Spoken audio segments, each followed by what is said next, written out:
मम्मा, बहुत भूख लगी है मम्मा, खाना दे ना मम्मा, प्लीज मम्मा। बहुत भूख लगी है मम्मा।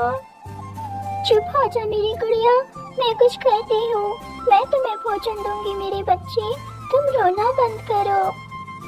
इतना कहकर निक्की फिर से अपनी माँ के पास जाती है, पर उसकी सासू माँ उसकी एक भी नहीं सुनती। माँ जी मेरी बच्ची भूखी है, प्लीज उसे खाना दे दे माँ जी, हम लोग कहाँ जाएंगे। माँ जी आप ही तो एक सहारा है, अगर आप भी हमारे साथ ऐसा करेंगे तो हम कहाँ जाएंगे। माँ जी ऐसा ना करें माँ जी। यहाँ से भाग के चले जाकर मोही, तुम दोनों की वजह से आज मैंने अपने बेटे को खो दिया। मैंने पहले ही कहा था कि मुझे लड़की नहीं चाहिए, पर तुमने तो लड़की ही जाना और मेरे बेटे को खा ली। इसके पैर जमीन पर पड़े नहीं कि मेरा बेटा एक्सीडेंट में मारा गया। यहाँ से चले जाओ और दोबारा अपनी शक्ल मत दिखाना तुम माँ बेटी हमें। माँ जी हम कहाँ जाएंगे माँ जी, मेरी बेटी भूखी है माँ जी, आज तो उसे खाना दे दे माँ जी। लेकिन शोभा उसकी सास बिल्कुल भी नहीं सुनती और उन्हें आधी रात में ही धक्के मारकर घर से बाहर निकाल देती है। निक्की चिड़िया और मीहू बहुत परेशान थी, भूख की वजह से मीहू बेहोश हो जाती है। तभी निक्की भगवान से प्रे करती है, हे माता रानी मेरे बच्ची को कुछ न करना, उसे कोई तकलीफ न पहुंचाना, उसकी जगह पे मुझे चाहे जो हो जाए पर मेरी बच्ची को कुछ ना हो। मैंने हमेशा से आपकी पूजा की है, आप मेरी बच्ची की जान बख्श दे माता रानी। निक्की रोते रोते माता रानी की पूजा करती है, लेकिन उसकी बेटी तो भूखी ही रहती है। निक्की बहुत इंतजार करती है, उसके मुंह पर पानी छिड़कती है और मीहू बेहोशी की हालत से नॉर्मल होती है। फिर निक्की गौरी चिड़िया के घर जाती है। गौरी बहन मेरी बेटी भूख से तड़प रही है, आप मुझे कुछ भोजन दे दे, मैं आपको वापस कर दूंगी। लेकिन गौरी से बहाना बनाते हुए कहती है, निक्की बहन मैं जरूर आपकी मदद कर दी, पर मेरा टिंकू भी कुछ नहीं खाया था, एक ही अमरूद बचा था, मैंने अपने टिंकू को खिला दिया। तभी कालू कौआ बोलता है, अरे गौरी ऐसा तो मत बोलो, अभी तो माता रानी का दिन चल रहा है, अभी नवरात्रि चल रही है और हम अगर दूसरों की मदद करेंगे तो हमारा भी भला होगा। एक अमरूद पड़ा है, तुम मीहू को खाने के लिए क्यों नहीं दे देती।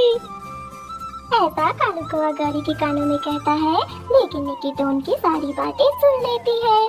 फिर भी गौरी बहाना बनाती है, निक्की बहन अगर मेरे पास भोजन होता तो मैं जरूर आपकी मदद करती, आप हमें माफ कर दें। फिर निक्की वहाँ से चली जाती है और फिर पारस चिड़िया के पास जाती है, लेकिन पारस चिड़िया तो सच में 2 दिन से भूखी थी, उसके पास भी कोई भोजन नहीं था। फिर दोनों चिड़िया मिलकर मीहू के लिए भोजन ढूंढने निकल पड़ती है। रास्ते में कबूतर अंकल का घर पड़ता है, दोनों पंछियाँ कबूतर अंकल के पास जाकर बोलती हैं, कबूतर भैया अगर आपके पास भोजन हो तो आप हमें दे दें, आपकी बड़ी मेहरबानी होगी, मेरी बेटी कई दिनों से कुछ नहीं खाई है।